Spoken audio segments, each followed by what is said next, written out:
All right, howdy, howdy, howdy, everybody. For some reason, my camera seems to be getting a bigger.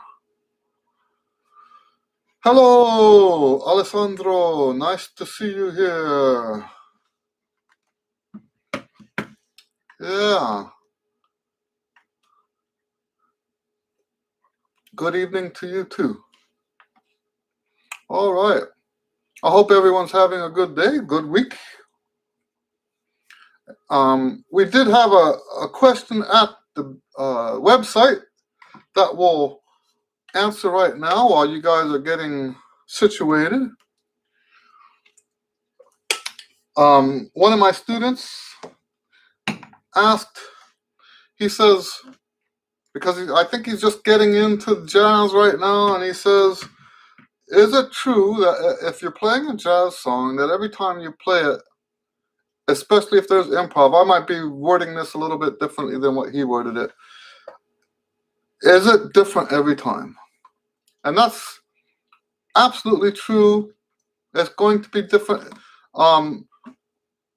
If you compare what we do to classical music, you can pretty much say, yes, it's going to be different every time. Now, the truth is, how much difference there is varies on a range, right? So, you know that classical music, every performance is different as well. That's why you can have people still performing stuff by Bach hundreds of years later, because it is different. Every time the same person, the same music, sit down a 100th time, it's going to be different from the 101st time. But how much difference are we talking about there, right? With jazz, it's going to be a lot more different. I hope that makes sense. Hello, Anthony. Anthony says, hi, Eddie and everyone. The other day I found in your wonderful list you have videos, one on lip bends. Yes, sir, there's one there on lip bends. I don't remember it. We have over 1,000 videos now. How weird is that, right? I think it's different because I'm not talking on all of them, right? So that's not, that's not a even comparison. Right? I put a lot of stuff out that I'm playing on. Hello, Sean. Nice to see you again. Anthony says, I have not been doing them for a long time. I used to. I started again, and I really think it helps. Yeah, you know, there's a lot of exercises like that that aren't 100% necessary, right? They're not necessary. You don't have to do them. But they help if you do. I put lip buzz in that category. Lip buzz is not necessary. Okay? For that matter, neither is mouthpiece. But we do them because we like the benefits that we get out of them. I put lip bends in that same category. Bruh is asks, hey Eddie, I'm currently practicing the jazz region etudes, and I'm wondering what major tips you have for the different pieces. My first tip I would say is don't try to do that last one at the tempo I put on there. I don't know what I was thinking. It's too fast. Nah, it should be easier for you guys to play it that fast than for me, because I only practiced it for like 15 minutes. You guys will have all month, all summer to practice it, so the tempo shouldn't be all that difficult. But I sat down to play it, and I'm like, what's going on here? I couldn't play it when I first sat down. It was like, this is a little bit too hard.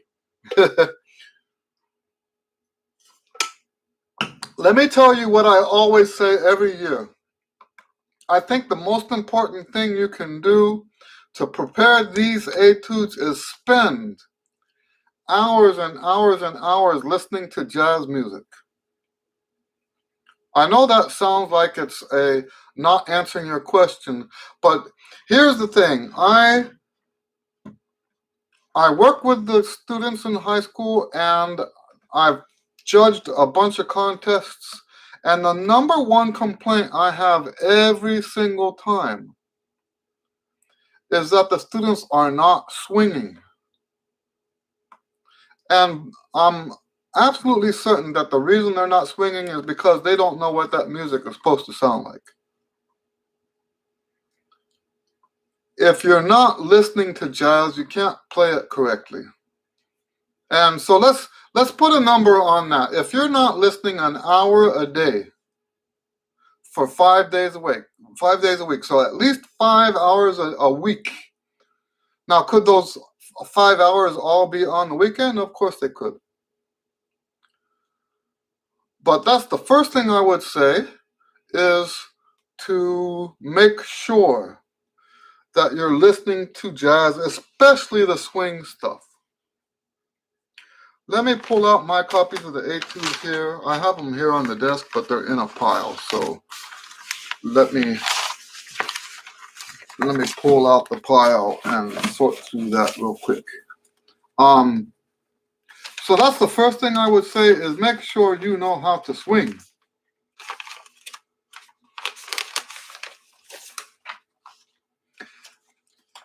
Then the second thing I would say is make sure that you are practicing with the metronome, because a lot of times you might think you're playing the rhythm right,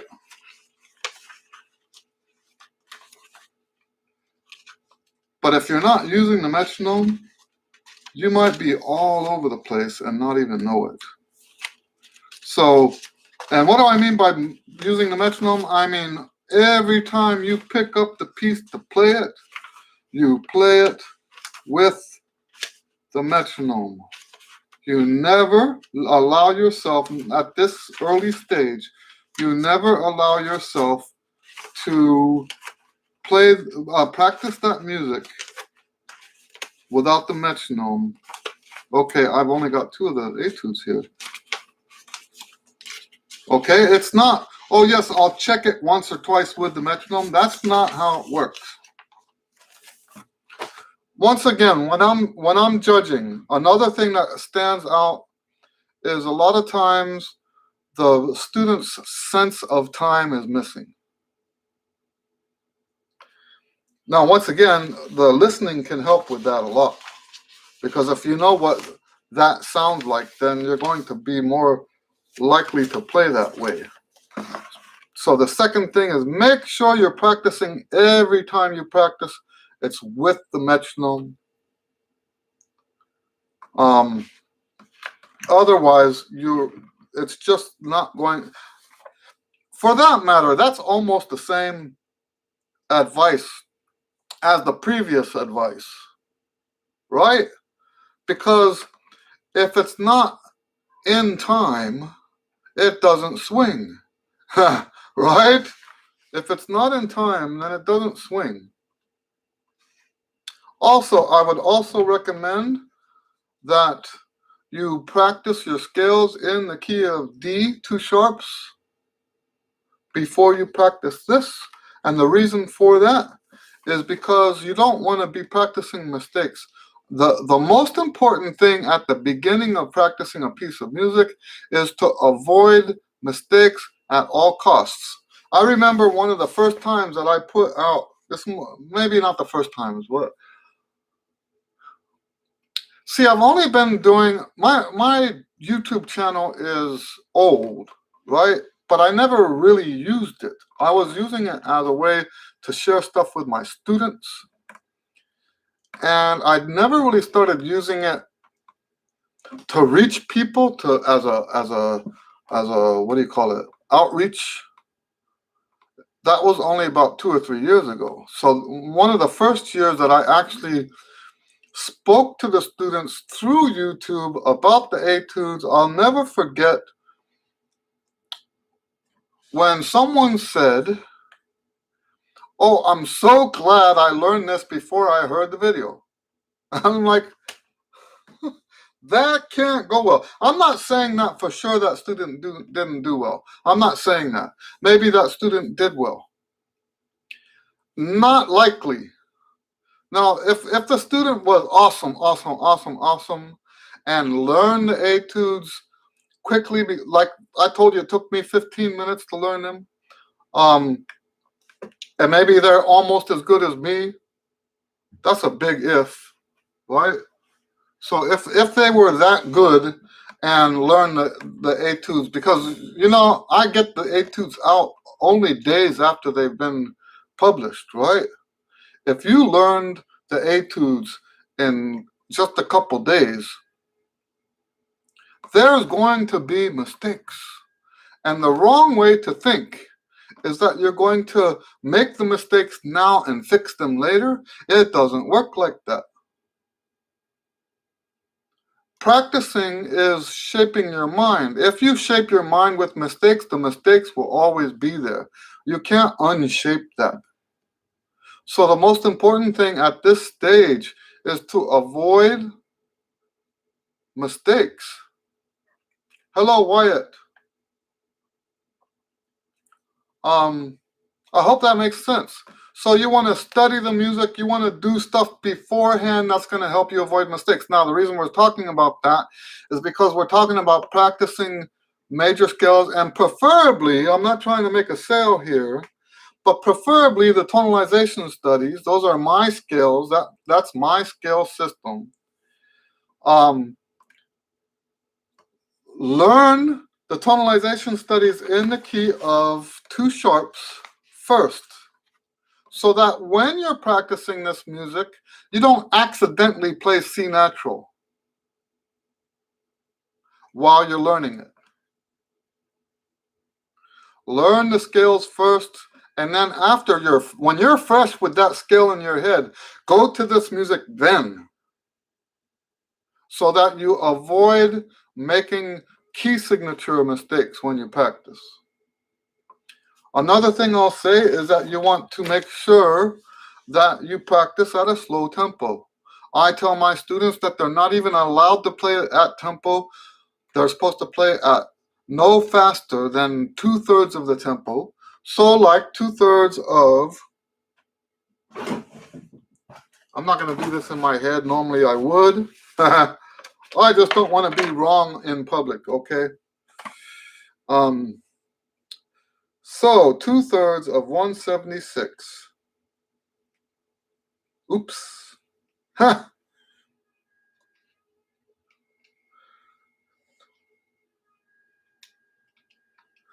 Is 116.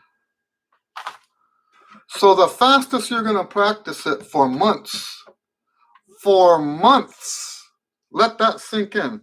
The fastest you're going to practice it for months is 116. Okay? The fastest you're going to practice it is for 116. That's the first etude. And the reason for that goes back to that mistake thing. If you play sloppy in your practice time, you will be sloppy in the performance. We practice at a slower tempo so that when you play in public, you will not be sloppy. Okay, so let's talk about some of the actual details. I would strongly recommend learning how to make huge contrast in your dynamics. That's one thing I do when I write these etudes. I make sure that there's big dynamic changes in there so that, I don't feel like my job is to write these etudes for the student.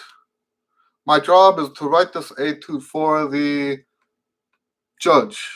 I want to make the judge's job as easy as possible. When I write this, I want to write it in a way that separates not just the good ones from the bad ones, but in layers, right?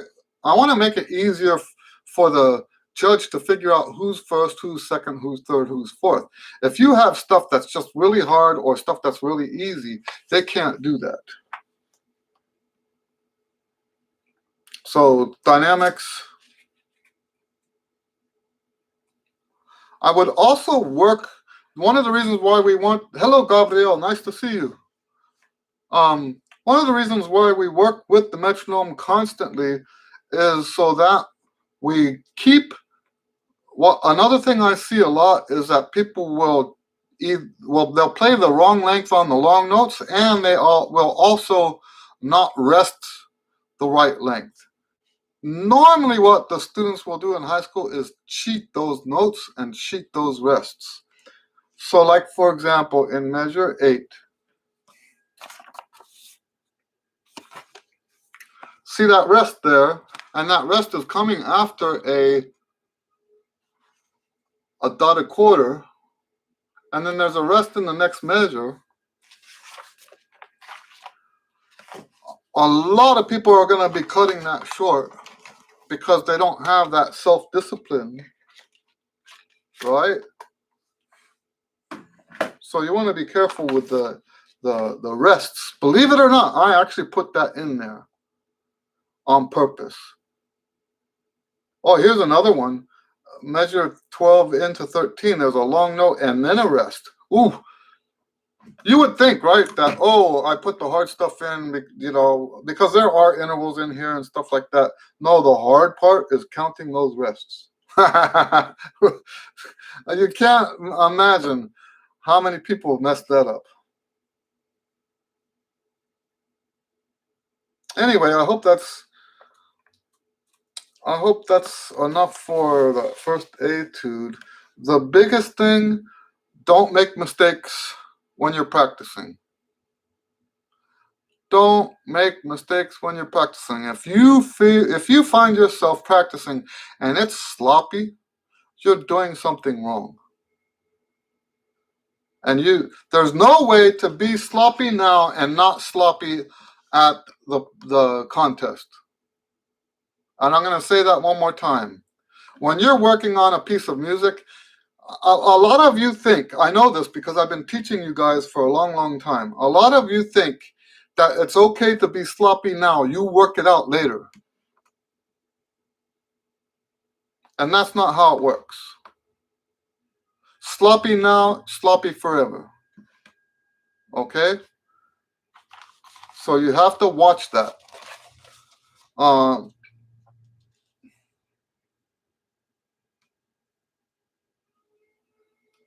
Anyway, so that's that. The second etude, the ballad. I didn't write this one, so I'm not going to say as much about it. I will say make sure you slur just about everything. Let's see here. I think 72 is a bit fast for this. I tried to make it as close to 72 as I could, but it was very uncomfortable for me to play this at 72. I don't mean uncomfortable technique-wise. Obviously, I can play it at that tempo. I'm talking about the style of it was very awkward. I would have much rather played it about 60, really. I don't see anything else. There's no dynamics on here, but that doesn't mean you can't have dynamics in your performance of it. Okay? And you know what? Because there are no dynamics, if you want to put yourself out ahead of the rest of the group, put your heart and soul into it and really, be expressive when you're playing this music. Okay, A2-3, this is the samba. I'll tell you what, that was the hard one for me. Almost everything is slurred. that's the next thing I would say.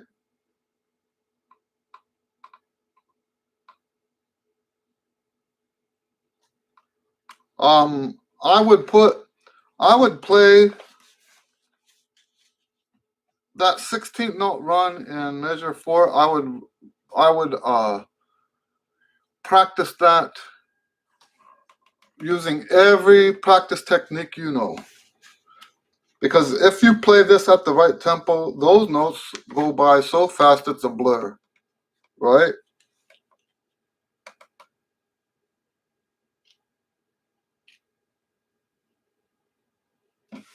I will say about my recording of it, the last two eighth notes in measure 24 are supposed to be short. Hello, Gabriel. Yes. Gabriel says, Eddie, maybe a stupid question. Is this a competition?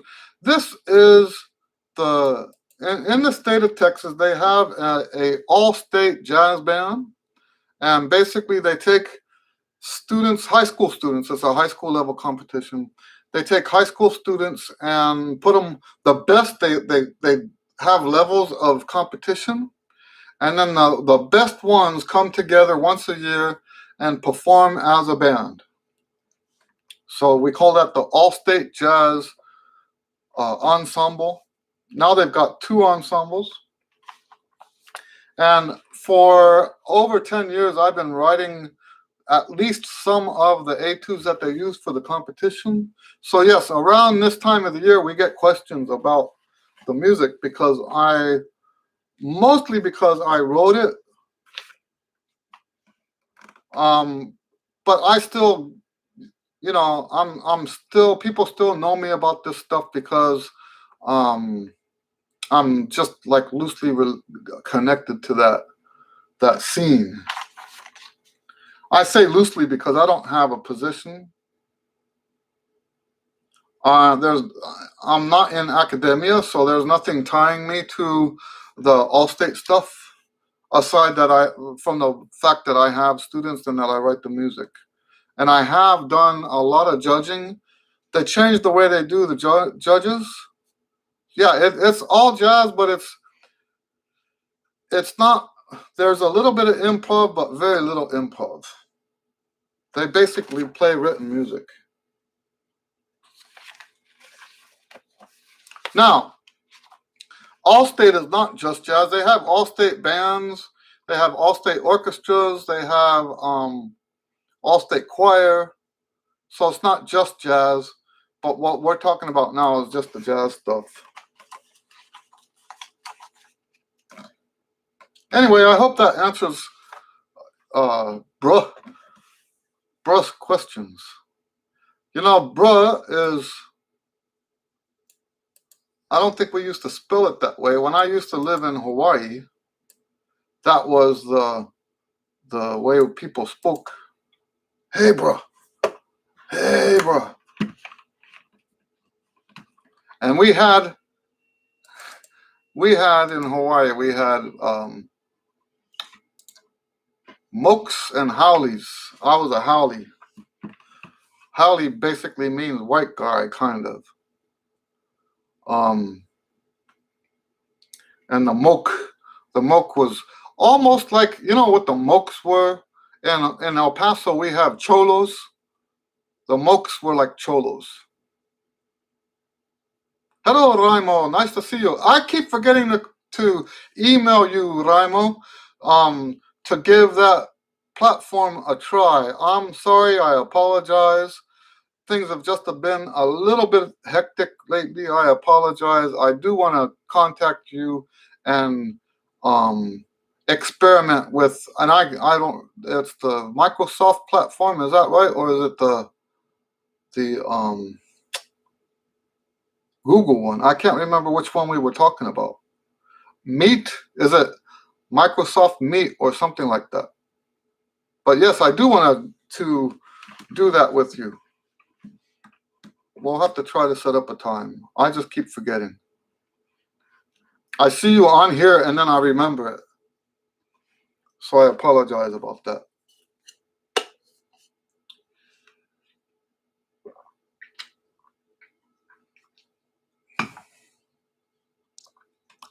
All right, any other questions? Let me tell you guys about this Allstate stuff. You know, when I was in high school, that was our life. We were so serious about the Allstate stuff. Gabriel says, is the competition made in a theater or something with the audience? So there's a judging panel. So what happens is you put the children in a classroom or something. It can be a theater if there's enough people. Usually with the jazz stuff, it's not enough. So they put it normally it's in a classroom, and then you have panels so that the judges can't see the students can't see the judges. And normally it's 5 judges. That way, if there's a tie, there'll be a tiebreaker. Of course, now it doesn't work like that anymore, but they still have the 5 judges, if I remember that right. Now, after the audition is over, they will perform in front of a public audience, yes, but the audition itself is not in front of an audience. That said, I think having to do that in front of the other trumpet players is more brutal than ever doing that in front of an audience, right? Because then afterwards you're gonna see them in the cafeteria where all your cases are, and you're gonna, if you did really, really bad and you see those guys over there snickering, right? It's like, oh man, that's a lot worse than just going and doing it in front of audience. Anyway, I was so surprised when I first started trying to reach out to the students today.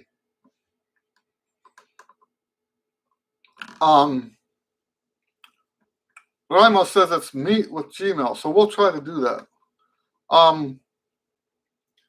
When I first started trying to reach out to the students today, it was like I expected as much enthusiasm as we had when I was in school. I mean, we were almost to the point of being cutthroat, and I don't mean that we were cutthroat.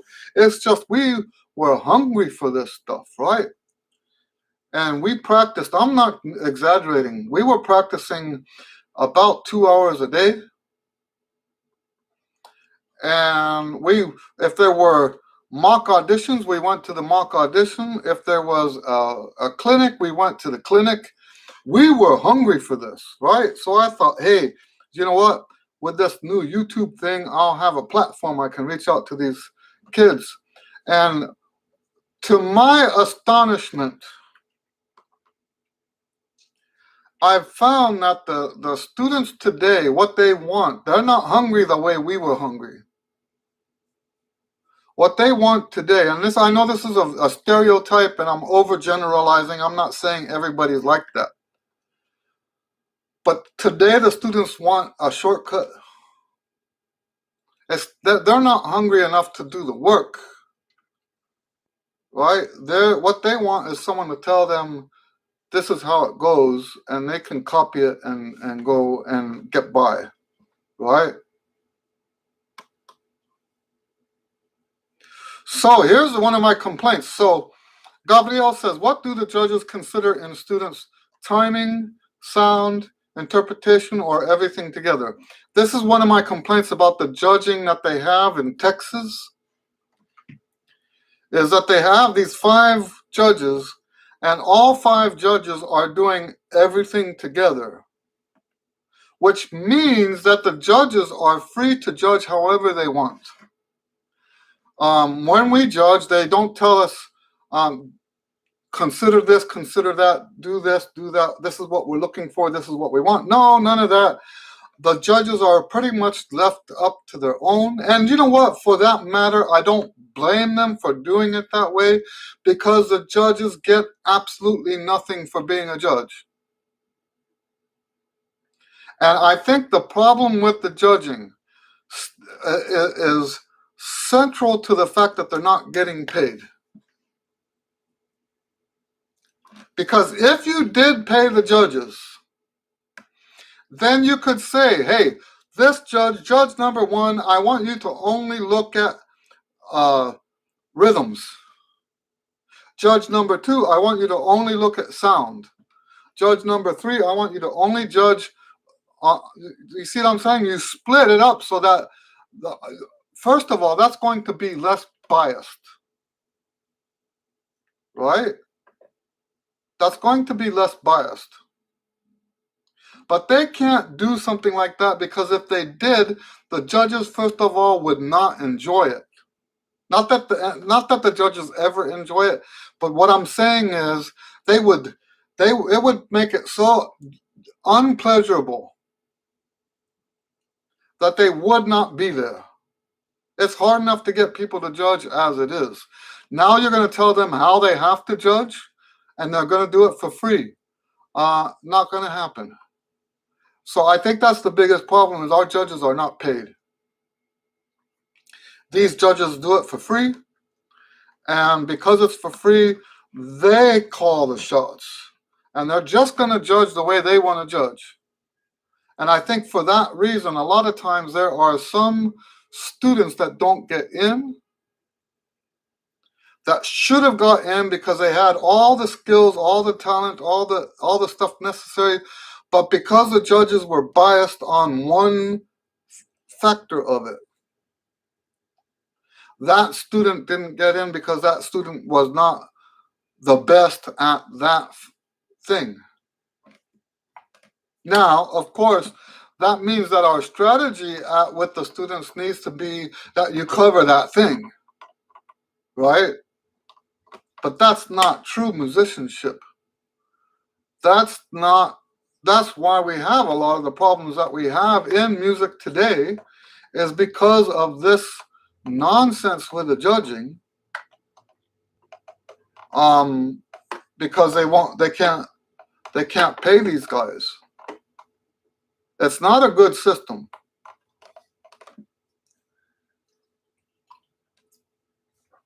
I would say it's a bad system. A really bad system. Now, what it is not, I wouldn't say that it's impartial. I mean, what am I saying? I would not say that it's biased against or for any particular person. That's not how, when I say that there's problems, that's not what the problem is. I know a lot of people say, well, I played better than this other person and I should have gotten in, but I didn't get in. It must be rigged. They don't know who you are. They didn't say, oh, Eddie Lewis is in the third chair. We don't like Eddie Lewis, so we're not going to let him in. That's not possible. They have checks and balances against that. So when I say that it's biased, it's not biased on a personal level, it's biased on a musical level. And that bias does affect individual people, but it's not because they were targeted or anything like that. So you might have a great student that doesn't make it, but it's because that's not what the judges were looking for. Okay? So anyway, what I was saying before is that hunger to compete and be the best is not what it was when I was in school.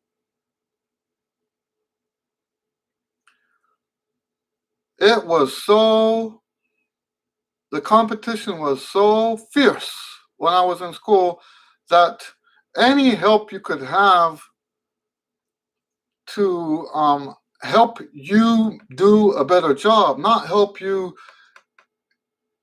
make it easier or you know what I mean? I think most people today just listen to the recording and imitate it.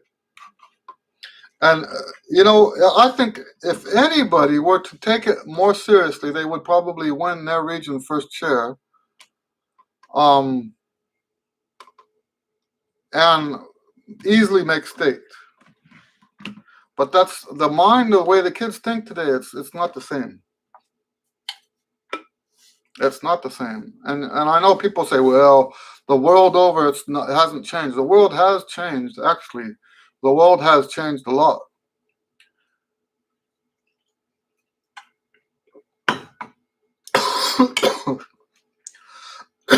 And they're just not as oh, I'm sorry. They're just not as hungry for the things that we were hungry for. We were hungry to make ourselves better. And we knew that if we were better, we would win. I think if these guys have any hunger for winning, it's hunger for winning, not hunger for being good enough to win. And I know that sounds very gloomy.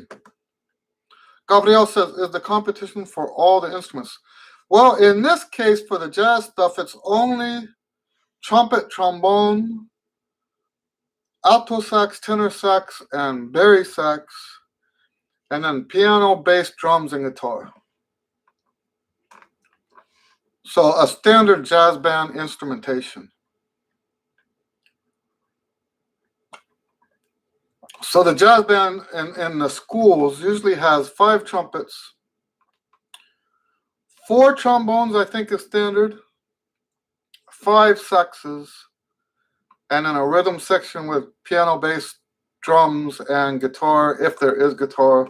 A lot of places now have 5, 6 guitars because the people, they have guitar classes at the school, but they don't all play at the same time. I hope that makes sense. Yes, Gabriel asks if it's all B-flat trumpets, and yes, it's all B-flat trumpets.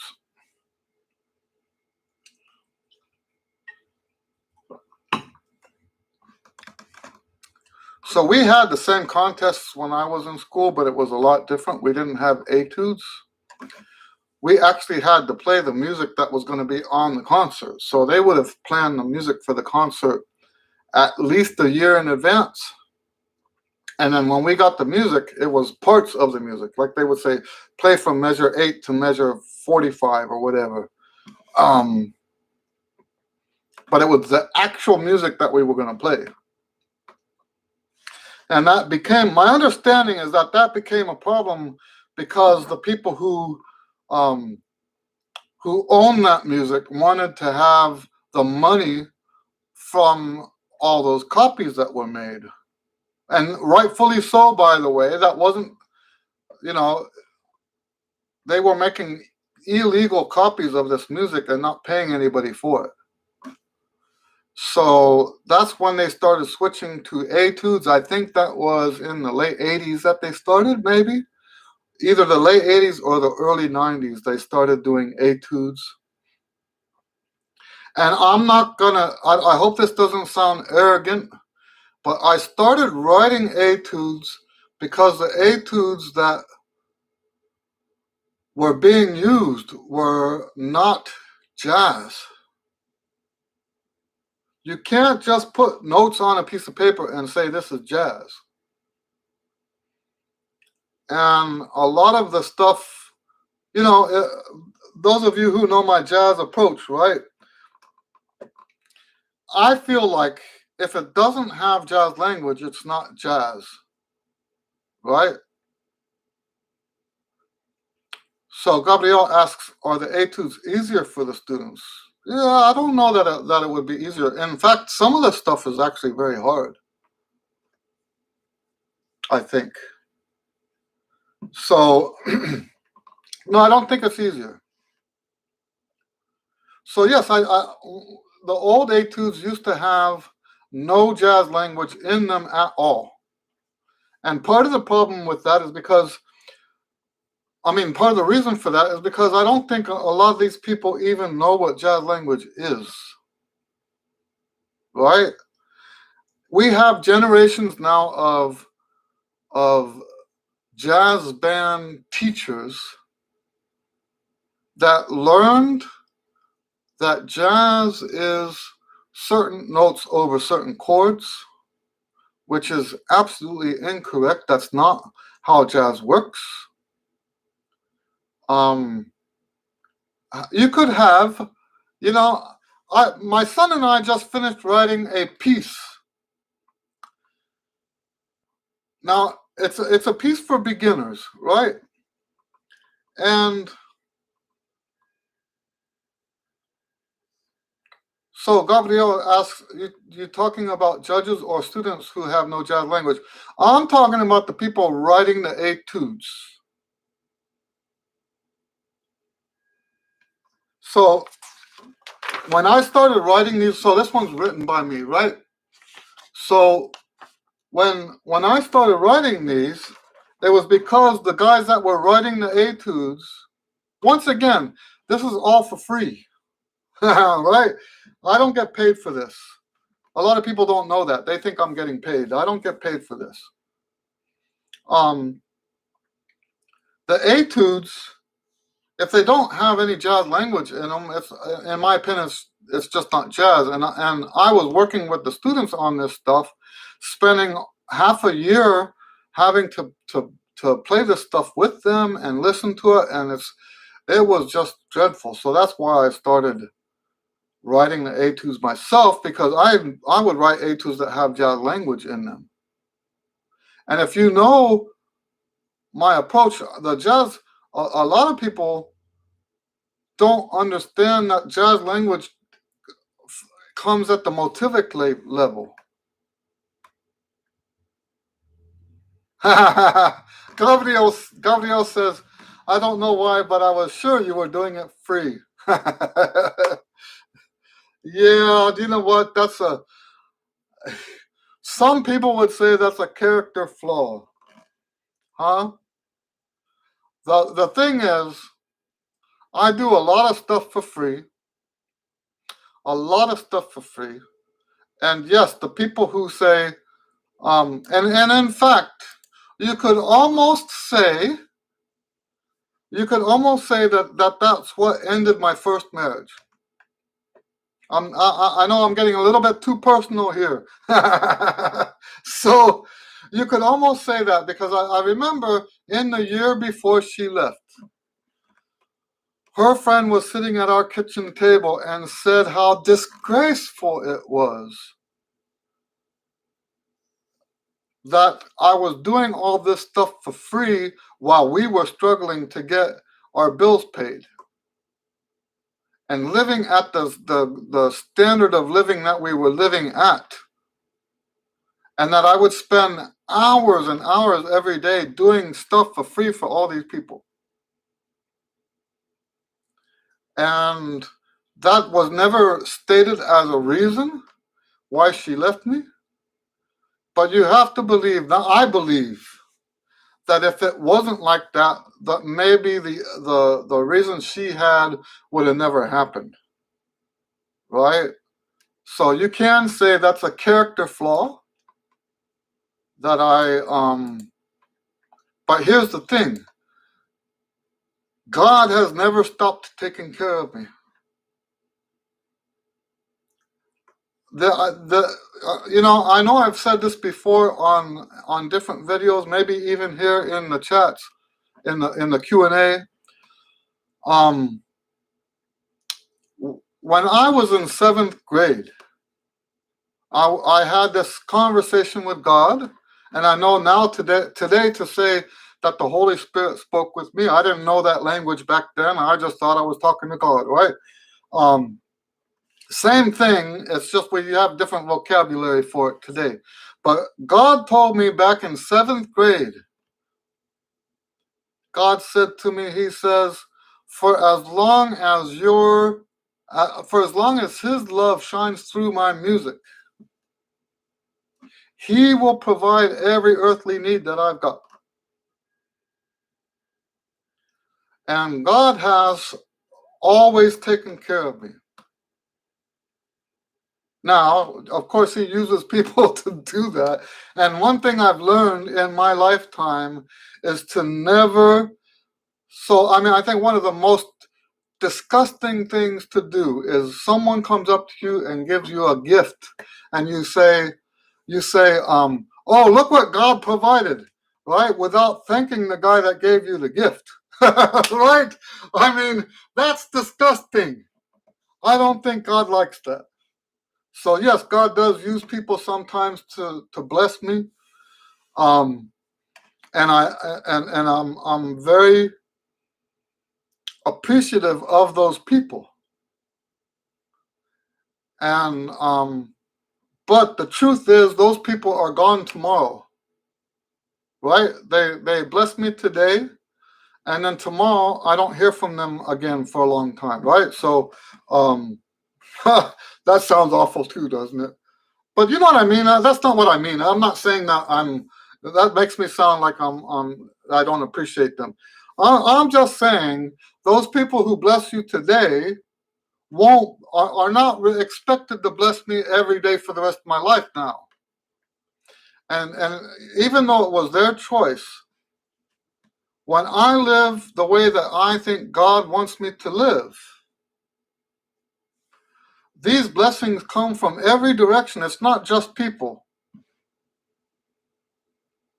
Sometimes it comes in the form of what I find in the bargain bin at Kroger, right? So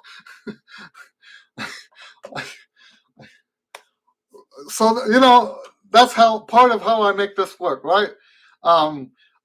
There's a clothing store here in Houston where each day Papa Walker says he provides them to provide you a blessing at the time you need it. That's right. So there's this clothing store here in Houston, and it's all used clothing, right? And on they have this weekly cycle. On Thursday, every item in the store is $2. On Friday, every item in the store is $1.75. On Saturday, it's $1.50. On Sunday, you get the idea, right? And on Wednesday, every item is 25 cents. And it includes shoes. I bought a very nice pair of shoes on Friday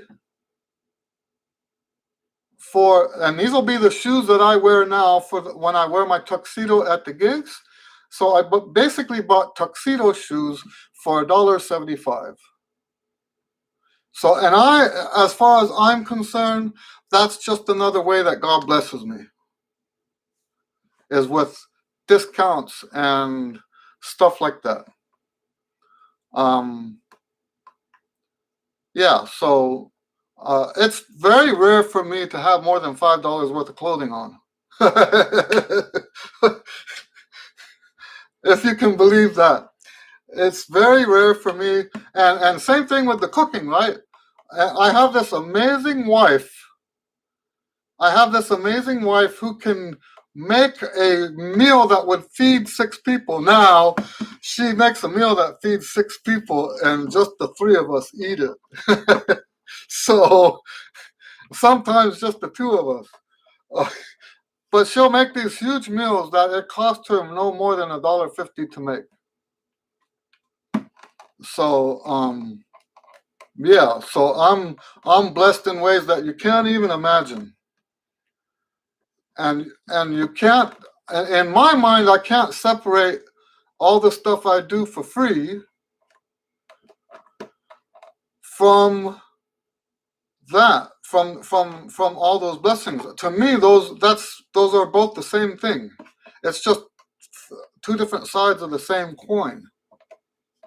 Now, you know what? Another way to say it, to put it in more mathematical language. Up until I met my wife, my current wife, I never had a year that the income was above the poverty line. I lived most of my adult life under the poverty line. 18 years of my adult life, I lived, and not just a little bit. So like if this is poverty, we were down here. Not quite half of poverty, but significantly lower than poverty.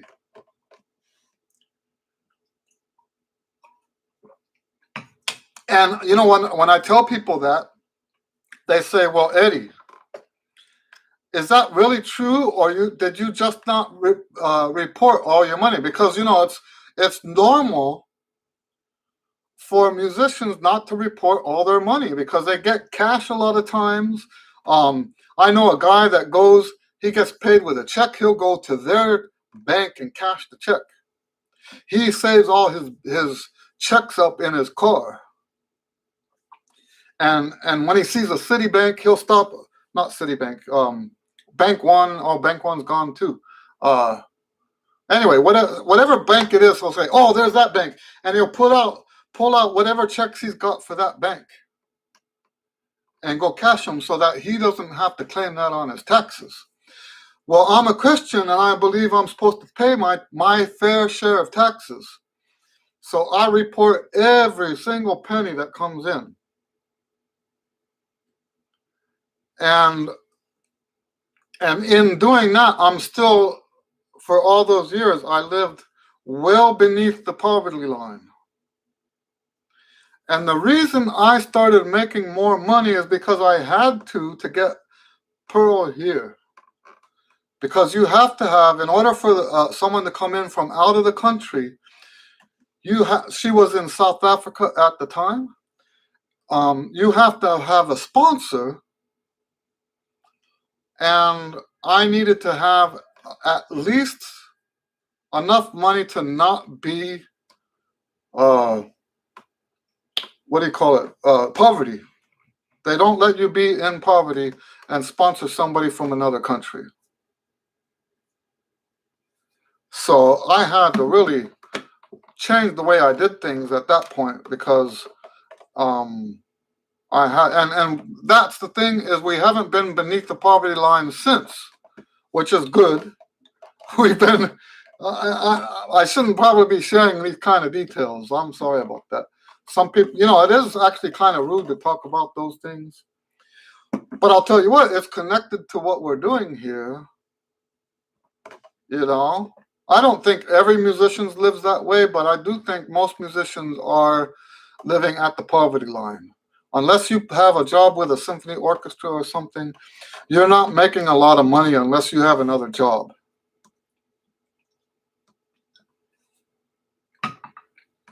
Now, here's the thing. I do believe that what's happening with the income coming up every year, I do believe that is one of the benefits coming back to me now of all the stuff I've been doing for free. Oh, Gabriel says, you should write a book. Yeah, one more, he says. Yeah, it's been an adventure. I'll tell you what, it's been a crazy adventure. You know, when we lived in Chicago, the woman up there that we asked to help us said no, absolutely, she will not help us. When I tell people that I've lived homeless, we were living in El Paso, in Chicago at the time, and ran out of money we were living in a hotel. Ran out of money for the hotel and had to live in our car. And we lived in the car for about 2 weeks. And little did I know, so different people have definitions of what it means to be homeless, right? I didn't know that here in Houston, if you live in a hotel room, you're technically homeless. Let's not say technically, let's say legally you're homeless. And I've lived in a hotel room.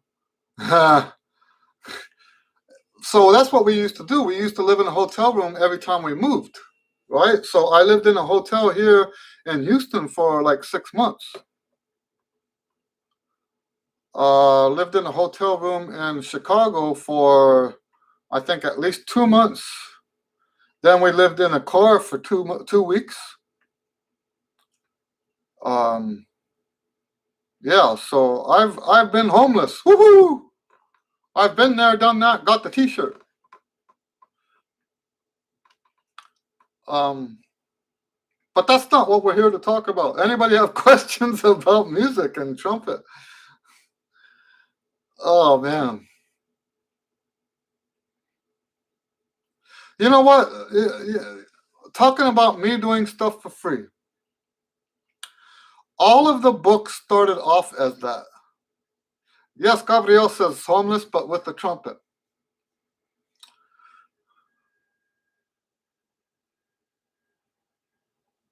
So so yes, all of my books started off as part of this, right? All of the books started off this way. I was doing stuff for people for you could say, well, it's for your students. They're paying you. Back when I wrote that first book, my students were paying me $7 a lesson.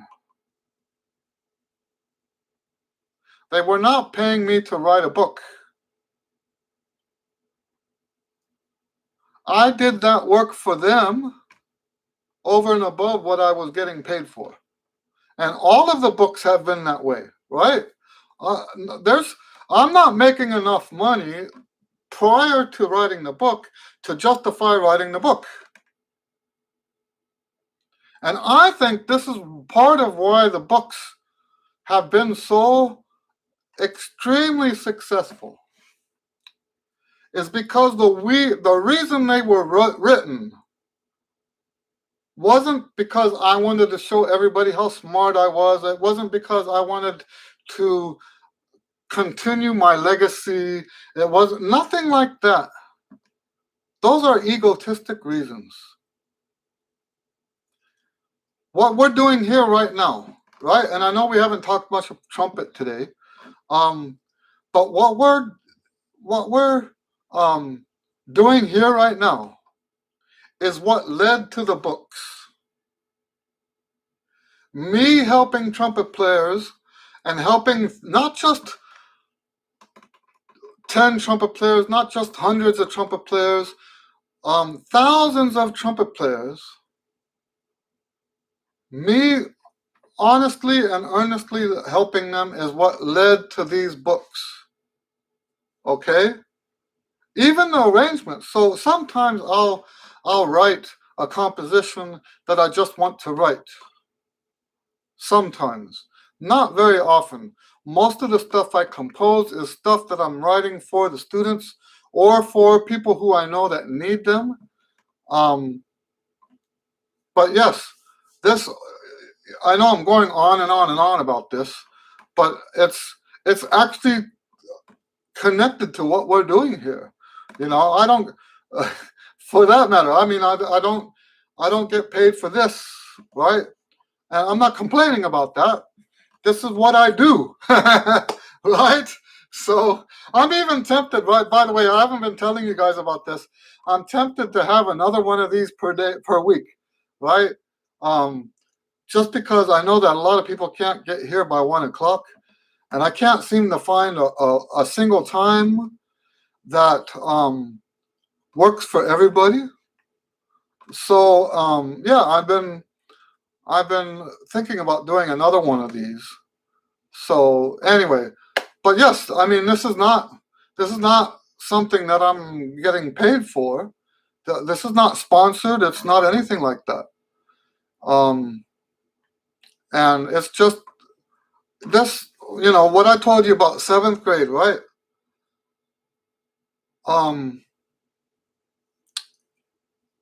God said if his love shone through my trumpet, that he would take care of my earthly needs. This is me sharing God's love with you guys. Right? That's what these are. Papa Walker says, one of the best trumpet players I ever heard in person was homeless on the streets of Houston. And toothless too. Wow, that's amazing.